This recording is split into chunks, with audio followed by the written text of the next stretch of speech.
기도하겠습니다. 은혜의 주님, 이 시간 우리가 하나님의 말씀 앞에 섰습니다.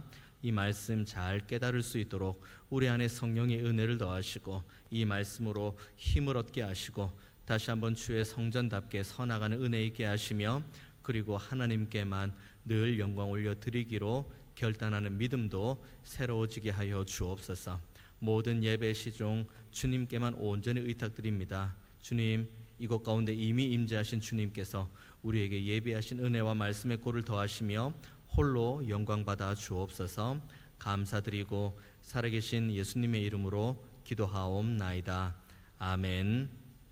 이제 이번 주 우리가 학개, 스가랴, 말라기 이렇게 세 책을 읽으면 이제 구약을 다 읽습니다. 소선지서가 이렇게 쭉 파편화되어 나와 있지만 통독 소그룹 하시는 분들은 제가 보내는 개관 영상을 통해서 어느 정도 살펴보셨을 텐데 학개, 스가랴, 말라기가 이렇게 뒤에 한 묶음으로 묶이게 된 이유는 이 세 책이 동일한 시기에 기록되었기 때문입니다. 그 시기는 이스라엘이 바벨론의 포로로 끌려갔다가 이제 페르시아 제국 시대에 다시 예루살렘으로 돌아오게 된 후에 기록된 본문이 학개, 스가랴, 말라기 이 세 개의 권입니다. 그러니까 학개, 스가랴, 말라기서를 쭉 묵상하는 가운데에 우리가 바라볼 수 있는 것은 하나님께서 여전히 이스라엘을 사랑하신다. 그리고 하나님께서 여전히 이스라엘을 세우기를 원하시고 하나님께서 여전히 이스라엘을 능력과 은혜로 붙드신다. 이것이 저와 여러분에게도 동일한 위로가 되기를 원합니다. 지금도 하나님은 살아계시고 우리를 은혜로 붙드십니다. 말씀으로 인도하시고 능력으로 섭리하시며 그래서 우리의 범사를 가장 안전한 곳으로 인도하기 원하시는 분이 바로 우리의 아버지 하나님이시라는 것을 이번 주 학개 그리고 스가랴, 말라기서를 통독하는 가운데에 모두가 다 이 은혜를 경험하게 되시기를 축원을 드리겠습니다. 오늘 저와 여러분이 함께 읽은 이 말씀은 학개서 2장 1절부터 9절까지죠. 학개서 하면은 우리가 흔히 이제 알고 있습니다. 학개, 성전 짓는 것, 이제 그 내용이 나오죠. 오늘 본문 2장 1절부터 9절 보면은 이제 성전 짓는 이야기가 나오긴 합니다만은 성전을 짓다가 중간에 멈춰진 내용이 먼저 나옵니다. 2장 1절에 보면은 일곱째 달 곧 그 달 21일에 여호와의 말씀이 선지자 학개에게 임합니다. 그리고 이제 학개 선지자를 통해서 주시는 하나님의 말씀은 3절의 말씀이죠. 너희 가운데 남아있는 자 중에서 이 성전의 이전 영광을 본 자가 누구냐? 이제 이것이 너희에게 어떻게 보이느냐? 이것이 너희 눈에 보잘것없지 아니하냐? 라고 하면서 현재 진행되어 가다가 잠깐 멈춘 그 성전에 대해서 하나님께서 말씀하신 내용입니다. 그러니까 내용은 이렇죠. 바벨론의 포로로 끌려갔다가 이제 제국이 바벨론에서 페르시아로 바뀌고 이제 하나님의 은혜 가운데 예루살렘으로 돌아옵니다. 그때 돌아올 때 많은 금과 은이 이제 모여졌죠. 그리고 귀향민도 있습니다. 그리고 모두 함께 마음을 모아서 그래, 우리 다시 한번 성전을 세워보자. 우리 다시 한번 여호와의 영광을 높이자. 라고 이제 마음을 모읍니다. 그리고 성전 건축을 시작을 하죠. 근데 시간이 점점 지납니다. 성전을 이제 쭉 세워져가는 과정을 보는데 여러 가지 것들이 이 방해 요소가 너무 많은 거예요. 내부적으로도 아이고 이게 뭐 되겠나, 뭐 소위 이런 거 있지 않습니까? 되겠나, 가장 위험한 말 되겠나, 뭐 그렇게 하겠다고 되겠나 라고 하면서 뭔가 열심히 하는데 내부적으로 힘을 빼는 이들도 있습니다. 이스라엘 백성들 가운데 외부적으로는 계속 협박하는 이들도 있죠. 그리고 성전을 지어가는데 결국 필요한 게 뭡니까? 재정이죠. 그런데 재정이 금방 이제 바닥이 보이는 겁니다. 그런데도 불구하고 어떻게 이제 스룹바벨 성전을 하나하나 세워가요. 그래서 세워져가는 그 스룹바벨 성전을 보는데 한숨이 나오는 거예요. 왜 한숨이 나옵니까? 와, 이전에 우리의 성전은 이러지 않았는데. 그러니까 오늘 본문 이제 3절에 나오는 게 그 맥락에서 나오는 말씀입니다. 너희 가운데 남아있는 자 중에서 이 성전의 이전 영광을 본 자가 누구냐? 이제 이것이 너희에게 어떻게 보이느냐? 이것이 너희 눈에 보잘것없지 아니하냐? 그리고 이게 현실이기도 했습니다. 이전에 솔로몬의 성전의 영광을 봤던 그 세대가 그 앞선 세대죠. 그러니까 지금 이 시점에 있어서는 한참 나이가 있는 세대겠죠. 이전에 솔로몬의 성전의 영광을 보았고 바벨론의 포로로 끌려갔다가 페르시아 때 다시 돌아와서 성전을 지을 때 그 성전을 보고 한숨을 짓는 정도면은 이전에 솔로몬의 성전의 영광을 보았던 사람들, 그러니까 지금 이 본문 기점으로 따지면 나이가 꽤 많이 드신 분들, 이스라엘의 오랜, 그러니까 한 70, 80, 90 정도 되시는 그 어른들이 지금 그 성전을 보면서 이제 그 얘기를 하는 거죠. 와, 이전에 우리가 어땠는데, 이전에 우리의 영광이 얼마나 대단했는데, 이게 뭐야? 마음을 모아서 성전을 짓는다고 했는데 예전에 솔로몬의 성전의 영광이 있지 않습니까? 금과 은으로 도배가 되어지고 그 성전을 우뚝 셌고 일천의 번제를 드릴 때에 그 영광이 충만하고 그런 것들을 구전으로 들었고 실제로 솔로몬의 성전의 영광을 본 사람들이 지금 눈앞에 보여있는 성전의 모습을 보니까 아무것도 아닌 것처럼 보인 거죠. 아이고, 이걸로 우리가 되겠나, 아이고 되겠나, 우리는 이제 어떡하냐, 예전의 성전의 영광이 얼마나 대단한데 이제는 이거밖에 안 되냐. 어떻게 생각하십니까? 이 본문에 대해서, 그리고 그들이 하는 말에 대해서 여러분 어떻게 생각하십니까? 제가 신방을 하고 그리고 함께 말씀을 나누고 또 함께 여러 이제 회의들을 쭉 주관해 가는 가운데에 제가 직간접적으로 늘 하는 말이 있습니다. 이전 것은 지나갔다. 보라, 새 것이 되었다. 누구의 말이죠? 임하경이 가라사대입니까? 철저히 성경에 있는 말씀을 제가 했을 뿐입니다. 이전 것은 지나갔다. 보라, 새 것이 되었다. 이겁니다. 그리고 이전에 우리가 가지고 있는 영광스러웠던 과거 있죠. 79년의 과거의 역사 분명히 있습니다.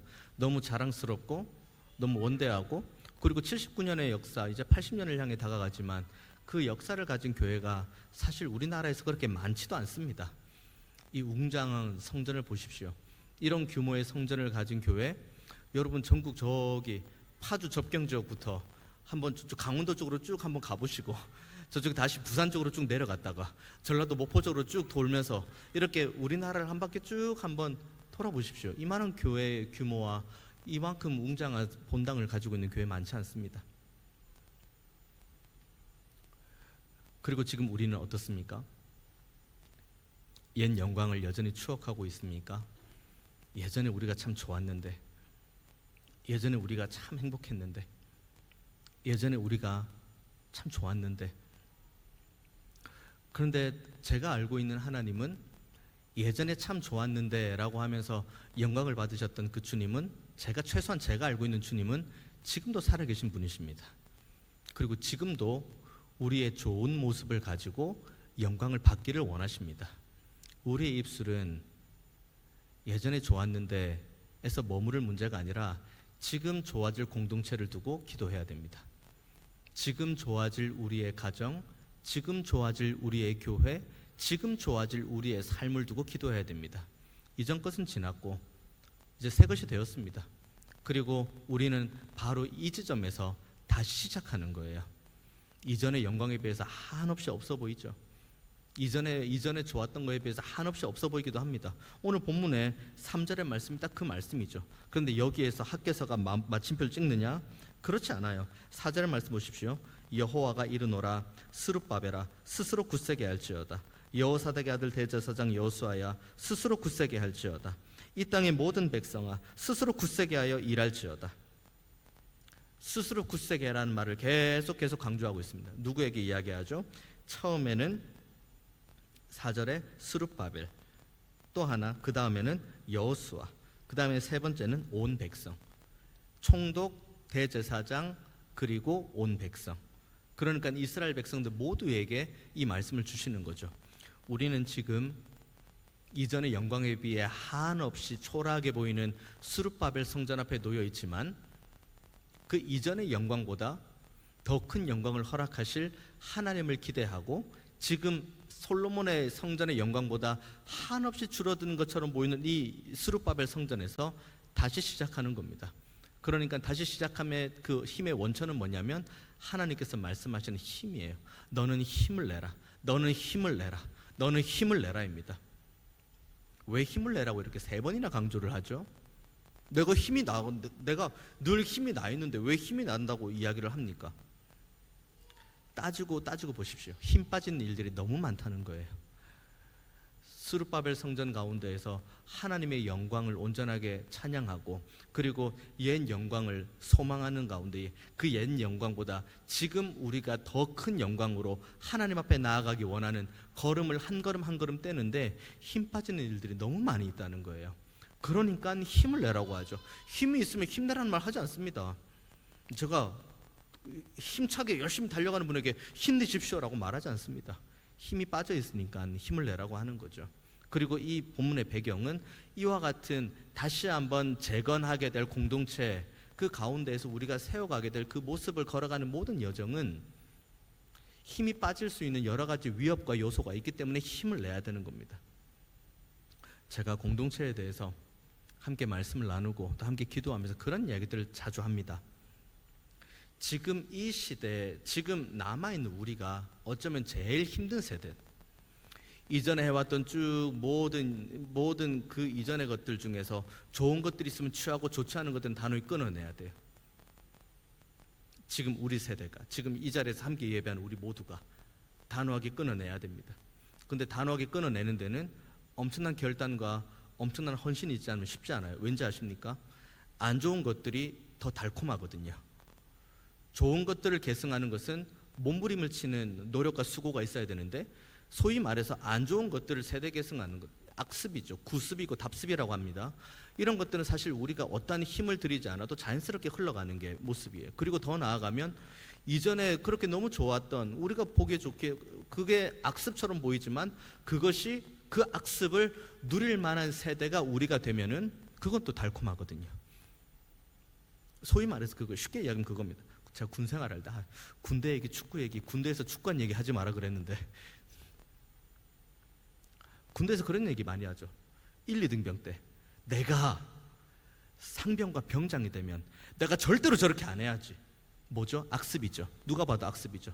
그런데 제가 보아온 수많은 제 동기들 이하, 제 모든 이 위에 분들, 그렇게 말한 사람들, 내가 상병이 되고 병장이 되면 내가 절대 저렇게 안 해야지 라고 말했던 사람들이 오히려 그 자리에 가니까 그 악습을 더 반복하고 있더라고요. 왠지 아십니까? 그게 내가 그걸 누릴 때쯤 되면은 그건 나에게 너무 달콤하거든요. 끊어낼 수가 없거든요. 또 밑에 있는 1병과 2병은 또 그게 악습이 되는 거죠. 내가 저 자리에 가면 내가 절대로 안 그래야지. 그러다 또 올라가면은 그 악습을 누릴 만한 자리에 내가 오게 되면 또 달콤하거든요. 근데 이걸 끊어내는 걸 우리가 해야 되거든요. 왜요? 주의 온전한 성전, 주의 온전한 공동체를 세워가는 데에는 이전의 악습이 내가 누릴 때에는 달콤한 열매가 되지만 내가 그 달콤한 열매인 저 악습을 끊어버리겠다는 것은 믿음의 온전한 결단이 있지 않고 불가능한 일입니다. 그러니까 힘을 내야 돼요. 그리고 더 나아가서 이제 우리의 뒤에 따라오는 이들이 있습니다. 여기 이제 앞에 있는 우리 미래 세대들 있죠. 그들에게는 이 악습을 보여주지도 말아야 되고 그리고 이 구습을 따라오라는 말도 하지 않아야 되고 우리의 삶의 통전적인 변화를 통해서 저들에게 이 길이 곧 길이요 진리요 생명 되신 주님께서 말씀하신 길이라는 걸 보여줘야 되는 거예요. 그러니까 이게 우리에게 너무 힘든 거예요. 이제 좀 나 좀 편하게 지내면 안 돼? 나 지금까지 수많이 고생했는데 나 좀 대접 좀 받으면 안 돼? 아니 그 예전에 내가 악습이라고 말했지만 막상 받으니까 편하고 좋네. 이거 내가 조금만 더 이 달콤한 열매 좀 누리고 그 다음에 뭐 어떻게 너네들이 알아서 하면 안 돼? 우리가 그걸 단호하게 끊어내야 됩니다. 옛 영광 그리고 옛 영광보다 더 큰 영광을 하나님 앞에 올려드리기 원하는 믿음이 있다면 우린 여기 있는 4절의 말씀 통해서 굳세게 하고 또 굳세게 하고 또 굳세게 해야 됩니다. 그렇게 스스로 굳세게 할 때 무슨 일이 벌어집니까? 7절의 말씀, 또한 모든 나라를 진동시킬 것이며 모든 나라의 보배가 이르리니 내가 이 성전의 영광에 충만하게 하리라. 만군의 여호와의 말이니라. 은도 내 것이요 금도 내 것이라. 만군의 여호와의 말이니라. 그러니까 뭐죠? 지금 이스라엘의 상황, 그러니까 현실적인 상황에서는 지금 옛 성전의 영광을 다시 세워가기가 쉽지 않지만 그냥 그들이 가지고 있는 소유로는 이것이 불가능한 일이지만 하나님께서 땅을 흔드시겠다는 거예요. 하나님께서. 그리고 그 다음에 은과 금이 다 내 것이라고 이야기합니다. 땅이 흔들린다는 건 무엇을 의미하죠? 하나님께서 이스라엘의 하나님뿐만 아니라 온 우주 만물의 하나님이시고 지금도 온 열방을 하나님께서 주권적인 섭리로 통치해 나가신다는 거예요. 그러니까 처음부터 끝까지 하나님이 하시는 거예요. 이스라엘이 하나님 앞에서 아름답게 영광 올려 드릴 수 있도록 은과 금도 내 것이라고 말씀하신 하나님이 은과 금을 주시고, 그리고 하나님 앞에 온전하게 영광 올려 드릴 수 있도록 그 믿음도 이스라엘에게 주시고, 땅도 흔들고 요동하게 하시고, 그래서 모든 것들을 다 통해서 하나님께 영광 올려 드릴 수 있도록 하는 것, 처음부터 끝까지 하나님이 하시겠다는 거예요. 그래서 오늘 본문에 제일 많이 나오는 말씀 뭔지 아십니까? 제일 많이 나오는 문구가 뭡니까? 구절이 뭡니까? 만군의 여호와의 말이니라, 만군의 여호와의 말이니라, 만군의 여호와의 말이니라. 한 번만 말씀하셔도 될 걸 몇 번을 말씀을 하십니까? 한번 통으로 묶어서 말씀하신 다음에 쭉 1절부터 9절까지 통으로 다 말씀하신 다음에 만군의 여호와의 말이니라, 이거 한마디 해도 충분히 알아들을 텐데 뭐 해도 만군의 여호와의 말이니라, 뭐 해도 만군의 여호와의 말이니라, 뭐 해도 만군의 여호와의 말이니라, 구구절절 만군의 여호와의 말이니라라고 주님께서 말씀을 하고 계십니다. 뭐 하시겠다는 겁니까? 하나님께서 이렇게 세우시겠다는 거죠. 우리 개인 넘어져 있으십니까? 그리고 옛 영광을 바라볼 때 지금 내 모습이 한없이 초라하고 그리고 아무것도 아닌 것처럼 보이십니까? 만군의 여호와의 말입니다. 땅을 진동시키시는 하나님, 그리고 은도 금도 내 것이라고 말씀하신 하나님께서 우리의 이 성전을 다시 세우시겠다고 하나님이 말씀하십니다. 우리의 가정, 우리의 교회 마찬가지죠. 옛 영광에 비해서 한없이 초라해 보입니까? 하지만 그 가정을 세우시는 분도 하나님, 우리의 교회를 아름답게 세우시는 분도 하나님이십니다. 그러니까 우리가 해야 될 것은 만군의 여호와의 말씀을 믿고 의지하고 힘을 내야 돼요. 힘 빠지게 하는 일들 너무너무 많이 있습니다만은 그 힘 빠지게 하는 일들 때문에 힘을 빼지 마시고, 만군의 하나님 여호와, 지금도 우리를 굳건하게 세우시는 하나님을 향해 입술을 열고 마음을 열어서 그 가운데 공급받는 힘으로 다시 서는 우리 모두가 다 되기를 원합니다. 지난번 전도 회장님들하고 식사하면서 잠깐 이야기를 나눌 때 제가 그런 말씀을 잠깐 지나가면서 드린 적이 있습니다. 힘들어요, 어려워요, 너무 이게 조금 어렵습니다, 이게 좀 힘듭니다 라고 말을 하면 너무, 그것도 관심이 없는 것보다는 관심이 있는 거니까 좋은데, 제가 드렸던 말씀 그겁니다. 힘들어요, 어려워요, 이거 좀 해주세요, 저거 좀 해주세요 라고 하는 그 모든 말들에 대해서 가장 쉬운 방법은 힘들다 어렵다라는 모호한 말을 하고 끝내는 게 제일 쉬운 거다. 구체적으로 뭐가 어려운지, 구체적으로 뭐가 힘든지, 구체적으로 뭐가 개선됐으면 좋은지, 구체적으로 뭐가 되었으면 하는지에 대한 구체적인 힘듦과 어려움에 대한 내용이 나와야 그 다음이 어제보다 오늘 한 걸음 나아갈 수 있는 길을 볼 수 있다는 거죠. 우리에게 함께 동역할 수 있는 귀한 동역자들이 있습니다. 그리고 하나님께서 우리에게 허락하신 재정이 있습니다. 이 안에서 우리가 가지고 있는 힘듦의 목록, 개인의 목록, 가정의 목록, 힘듦의 목록이 쭉 나오죠. 어려움의 목록이 쭉 나오죠. 그 가운데에서 우리가 현실 가능한 것들, 우리가 지금 가지고 있는 헌신자들과 그리고 우리가 가지고 있는 재정을 가지고 지금 어려운 것들 중에 하나하나 해결해 나갈 수 있는 것을 우리가 함께 마음을 모으기 위해서는 가장 구체적으로 모호하게 힘들어요, 어려워요 라고 끝나는 것이 아니라 뭐가 힘든지, 뭐가 옛 영광에 비해서 지금 되어지지 않는 것인지, 뭐가 예전에 비해서 지금 안 되는 것인지, 지금 우리가 무엇을 해야 되는지에 대한 구체적인 마음이 모아짐이 있어야 됩니다. 그리고 이걸 가지고 현실 가능한 것들이 있으면 하나씩 해나가고, 그리고 현실 가능하지 않지만 믿음을 가지고 기도하며 해나가면 같이 믿음을 가지고 기도해 나가는 거죠. 이것이 바로 학개서 2장 1절에서 9절까지 나오는 하나님께서 우리에게 힘을 내라고, 주의 성전을 세워가는 것은 아버지 하나님의 뜻이고 아버지 하나님께서 주신 말씀에 근거하여 세워져 가는 것이니 이걸 기준으로 삼고 우리가 힘을 내어서 기도해야 되는 이유가 바로 여기에 있는 겁니다. 이와 같은 믿음으로 먼저는 우리 자신이 잘 세워지기를 원하고, 그리고 우리의 가정과 우리의 교회도 든든하게 잘 세워지는 은혜 있기를 원합니다. 그래서 어제보다 오늘, 오늘보다 내일, 이렇게 한 걸음 한 걸음 우리의 연수가 지나가면서 성령의 열매가 더 많이 맺어지고 의와 거룩의 열매로 우리의 삶의 인격도 말도 행동도 정말 눈에 띄게 변화되어지는 그런 거룩한 변화의 역사가 우리 모두에게 다 있게 되시기를 주님의 이름으로 축원드립니다.